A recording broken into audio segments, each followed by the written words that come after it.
네, 우리 집사님께서 오늘 찬송 어려운 것을 은혜롭게 잘해 주셔서 감사합니다. 우리 옆에 계신 분들을 서로 축복하겠습니다. 사랑하고 축복합니다. 사랑하고 축복합니다. 뒤에 많은 분들이 계셔서 깜짝 놀랐습니다. 네. 한 해가 이렇게 저물어가며 금주는 특히 우리 예수님의 성탄을 앞두고 있습니다. 예수님은 하나님이 우리 인생들에게 세상에 보내주신 가장 큰 선물, 최고의 선물이십니다.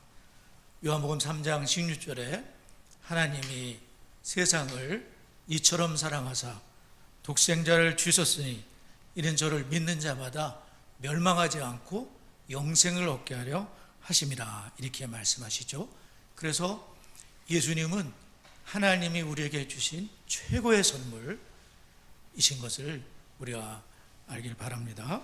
첫째로 예수 그분만이 우리의 구원자가 되신다는 말씀이에요. 21절, 우리 21절을 다 같이 한번 읽어보도록 하겠습니다. 21절 시작.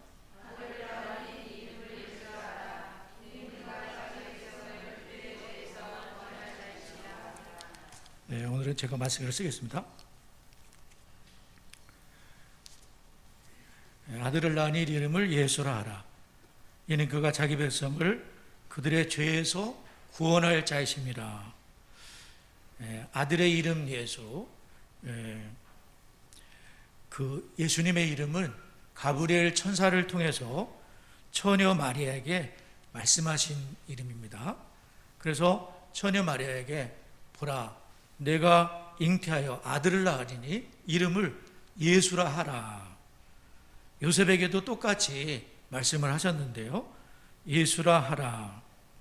그가 자기 백성을 그들의 죄에서 구원할 자이심이라, 이렇게 말씀을 했습니다. 25절에서도 아들을 낳기까지 동침하지 아니하더니 나음의 이름을 예수라고 하니라. 그래서 예수님의 제자 마태는 그 당시에 나사렛 예수라는 그분이 구약이 예언한 메시아요 구원자이심을 증거하는 것입니다. 그래서 마태복음 1장 1절에서는 예수 그리스도의 계보라, 이런 말씀을 하는데요. 그러니까 예수님을 다른 말로는 예수 그리스도라고 말씀을 하는데요.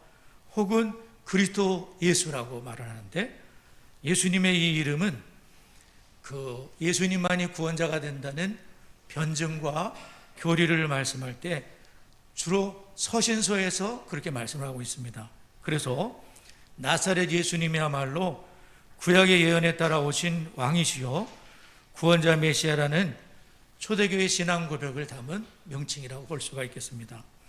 그래서 마태복음에서는 그리스도라는 이름이 약 18번 나오게 되는데, 거의 대부분 직분이 아닌 단순한 이름처럼 예수 그리스도 예수라는, 그래서 예수님의 부활을 생동하게 함께 체험했던 그러한 그들이 그리스도가 구약의 예언에 따라 오신 분일 뿐 아니라 실제적으로 오셔서 우리의 죄와 죽음의 문제를 해결해 주셨고 지금도 살아 계셔서 실제하시는 분이 예수님이라고 말씀하고 있는 겁니다.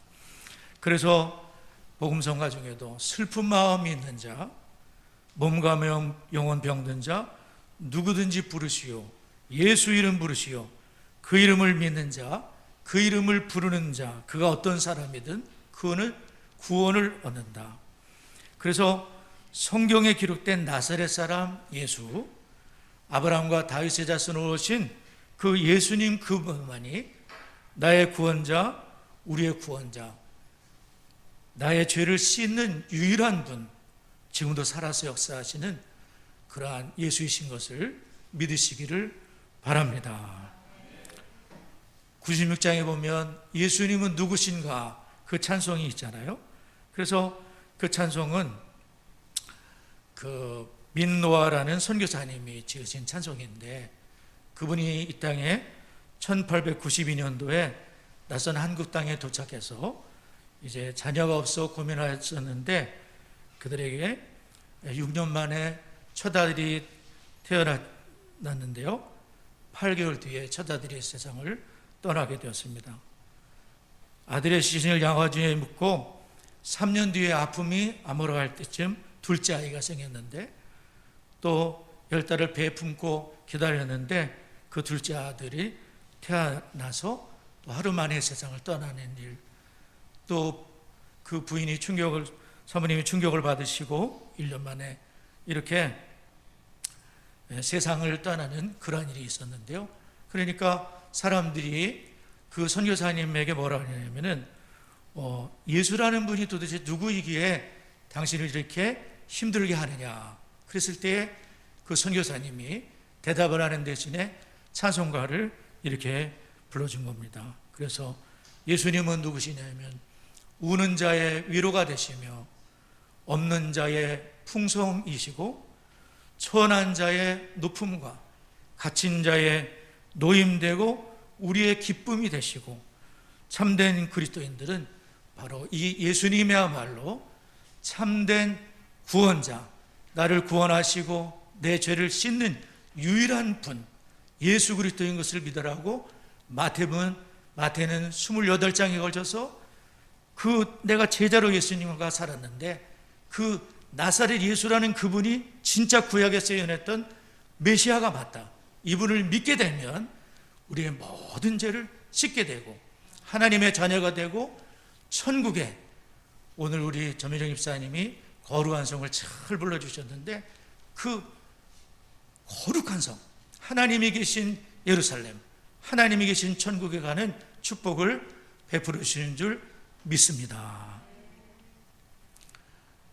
우리 김인수 권사님 이번에 이렇게 또 하늘의 부르심을 받으시고 61세에 소천을 하셨는데, 제가 권사님의 또 입관 또 발인 이렇게 보면서 우리 권사님이 입관하실 때 제일 나중에 그 십자가 이렇게 천을 쫙 이렇게 덮어주지 않습니까? 참 제가 그것을 보면서 예수님의 십자가, 이게 얼마나 중요한 것인가.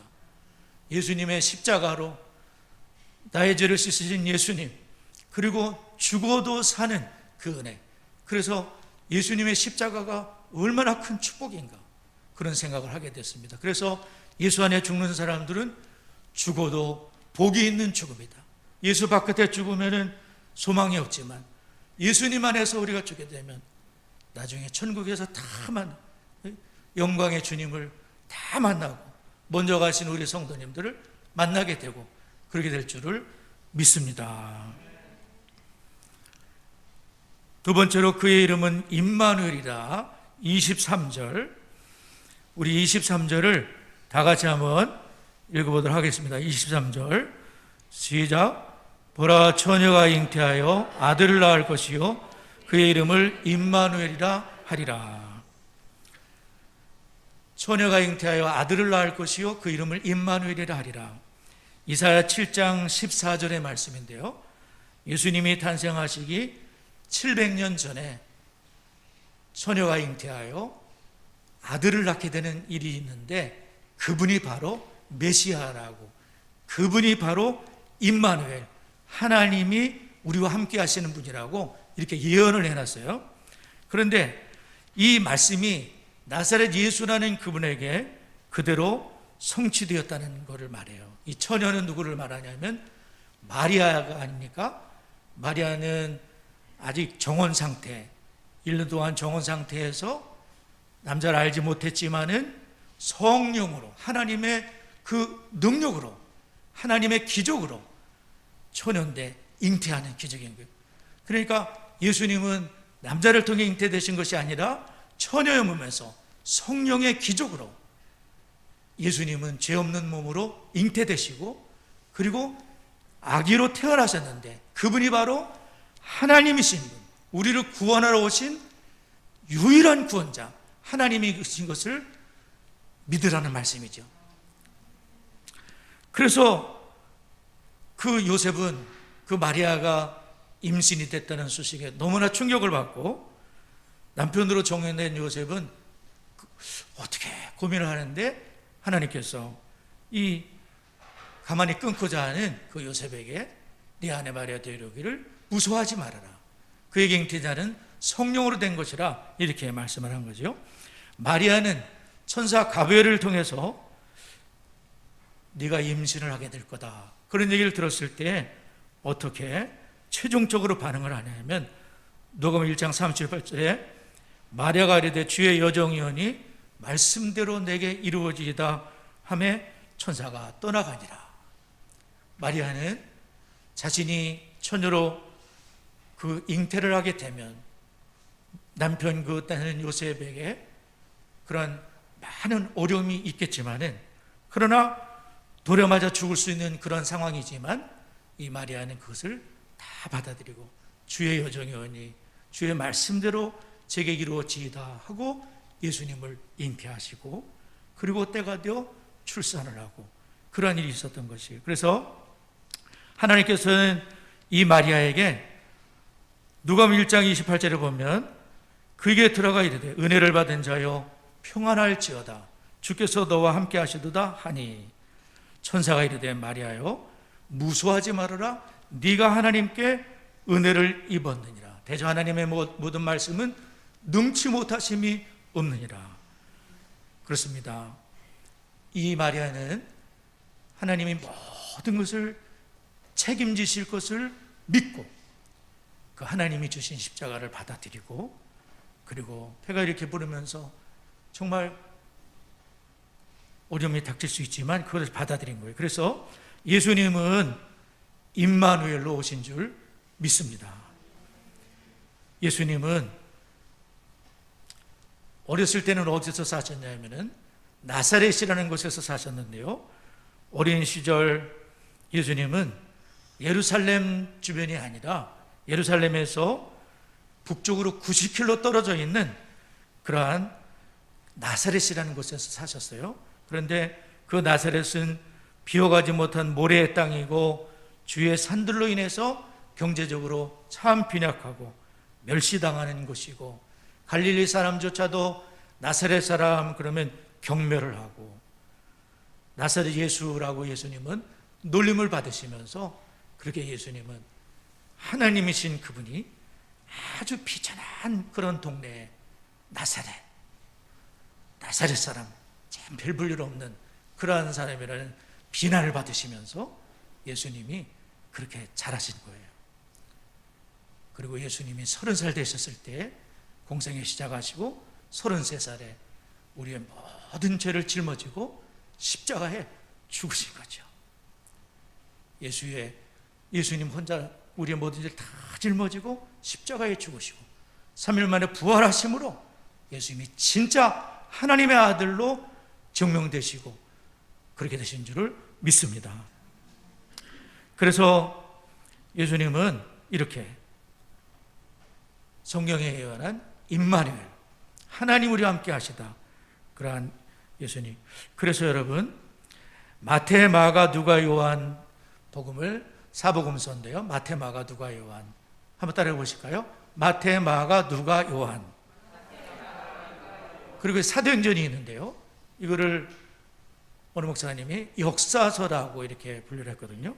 그러니까 역사라는 거예요. 뭐냐면 실제로 있었던 역사라는 말씀이죠. 그래서 바로 예수님의 메시아인 걸 증거하기 위해서 기록한 역사, 실제 그 예수라는 그분이 사셨는데 그분이 바로 메시아, 구원자, 이스라엘의 왕으로, 유대인의 왕으로 오신 그러한 구원자인 것을 증거하신 줄 믿습니다. 그래서 예수님이 우리를 구원하시기 위해 태어나셨고 실제로 사셨고 말씀을 가르치셨고 십자가에 죽으셨고 부활하셨고 승천하신 분이며 이분을 믿어야 구원을 받는다. 진정한 왕은 이 예수 그리스도라는 것을 증거하는 복음서, 역사라는 말씀이에요. 그러므로 여러분, 요즘에는 이단들이 얼마나 성행을 합니까? 그래서 이만희가 메시아다, 혹은 뭐 안상홍이 장길자가 메시아다. 거짓말입니다. 성경에 나와 있는 이 예수님, 이 예수 그리스도만이 진정한 메시아요 구원자인 걸 믿으시기 바랍니다. 이분을 통해서만 죄에서 구원을 받고, 이분을 통해서만 하나님의 자녀가 되고, 이분을 통해서만 천국에 나 같은 죄인이 천국에 쏙 들어갈 수 있는 은혜를 베풀어 주시고, 땅에 사는 동안도 성령으로 함께 해주시고, 나의 힘이 되어주시고 능력이 되어주시고 우리를 인도하시는 임마누엘 하나님이신 걸 믿으시길 바랍니다. 마지막으로 복 있는 자 요셉을 보게 되는데요, 24절에서 25절을 다 같이 한번 읽어보도록 하겠습니다. 24절에서 25절 시작. 요셉이 잠에서 깨어 일어나 주의 사자의 분부대로 행하여 그의 아내를 데려왔으나 아들을 낳기까지 동침하지 아니하더니 남의 이름을 예수라 하니라. 요셉은 주의 사자의 분부대로 아내 마리아를 데리고 왔습니다. 아들을 낳아 그 이름을 예수라고 하였습니다. 즉시 순종했습니다. 요셉은 순종할 때에 쉽지 않았겠지만, 이해도 되지 않았겠지만은 하나님이 말씀하신 그 말씀에 순종하여 성령으로 잉태된 거 모릅니다. 잘 모릅니다. 그러나 의심도 가고, 그러나 하나님이 하셨기 때문에 믿고 그 아내를 데리고 오고 동침하지 아니하고, 그래서 예수님이 태어났을 때 예수라고 이름을 줬다는 말씀이에요. 요셉을 보게 되면 그도 연약한 자라는 것을 저는 성경을 읽다가 보게 됩니다. 마태복음 2장 22절에 보면 요셉이 거기로 가기를 무서워했다 그렇게 하는데요, 이제 애굽으로 내려갔다가 그리고 다시 베들레헴으로 돌아와야 하는데 그때 베들레헴으로 가기를 두려워했다는 거죠. 그래서 갈릴리 나사렛에 정착하게 되는데, 왜 두려워했냐면 헤롯의 아들 아켈라오가 유대의 임금이 됐다는 소식을 들은 거예요. 아켈라오는 그 헤롯의 아들인데 그 아버지처럼 잔인하고 포악한 성격의 소유자인데, 요셉은 아켈라오가 그 임금이 됐으면 어려운데 어떻게 하지? 두려워했다는 그런 말이에요. 그 두려움을 느끼는 평범한 가장입니다. 그러나 이런 사람을 주님께서 쓰신 거예요. 연약하지만. 왜 쓰셨죠? 그는 계속하여 순종을 합니다. 마태복음 1장 20절을 보면 현몽이 나오고, 마태복음 2장 13절에도, 2장 19절에도, 2장 22절에도 현몽하여 꿈에 지시하시는 내용이 나오는데요, 헤롯이 분노를 하고 예수님을 찾아 죽이려고 했을 때에 하나님께서 요셉을 현몽하여 애굽으로 이제 피신을 시키는데, 그때 2장 13절에 보면 일어나 아기와 그의 어머니를 데리고 애굽으로 피하여 내가 내게 이르기까지 거기에 있으라. 하나님이 일어나서 그 아기와 예수님과 그 어머니를 데리고 애굽으로 떠나라. 그랬을 때 요셉이 두렵지만 일어났습니다. 일어났다는 것은 조금도, 예를 들어 곧바로 주님께 순종을 하고, 그래서 일어나서 아기를 예수님과 함께 마리아와 함께 애굽으로 가서 하나님이 다시 지시하기까지 그 애굽을 머물다가 다시 이제 현몽을 지시하셨을 때 다시 이스라엘 땅으로 돌아오게 됐는데, 그때 이제 베들레헴으로 가길 두려워하여서, 그래서 이제 나사렛으로 가셔서 나사렛 예수가 됐다는 그런 말씀입니다. 요셉은 이렇게 참 두려워하고 연약한 그러한 심령이지만, 또 이분은 일찍 돌아가신 것 같지 않습니까?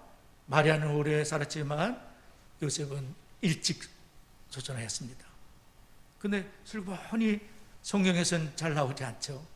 그러나 그가 살아있는 동안 자기 몫을 다 했습니다. 애굽에서도 목수의 일을 하면서 아기 예수님이 잘 할 수 있도록, 그리고 마리아가 안전할 수 있도록 아빠로서 잘 이렇게 했습니다. 그리고 그 예수님이, 메시아 예수님이 이 땅에서 살아가시는 동안 자격을 잘 감당하는 요셉의 그런 모습을 보면서 저희들도 우리는 연약하고 때로는 두려워할 수도 있고 작은 자에 불과하지만 하나님이 허락하시는 그때까지 내 일을 감당하면서 하나님께서 맡기신 사명을 감당하면서 십자가를 짊어지고 주님이 말씀하실 때에는 즉시 곧 일어나 순종했던 것처럼 요셉이 참 복 있는 분인 것 같아요. 마리아도 복 있는 사람이고 시몬과 안나도 복 있는 사람이고 예수 믿고 예수님을 바라보고 왔던 동방 박사들도 참 복이 있는 분들이에요. 세상에서 잘 사는 것만 복이 있는 것이 아닙니다. 천국을 바라보고 나를 구원하러 오신 예수님을 정말 믿고 이분을 위해서 살아가는 삶이 정말 복이 있는 삶인데 그러한 축복이 우리 모두에게 있기를 바랍니다. 우리 시간에 잠깐 기도할 때 먼저 좋으신 하나님을 찬송하고 기도했으면 좋겠습니다.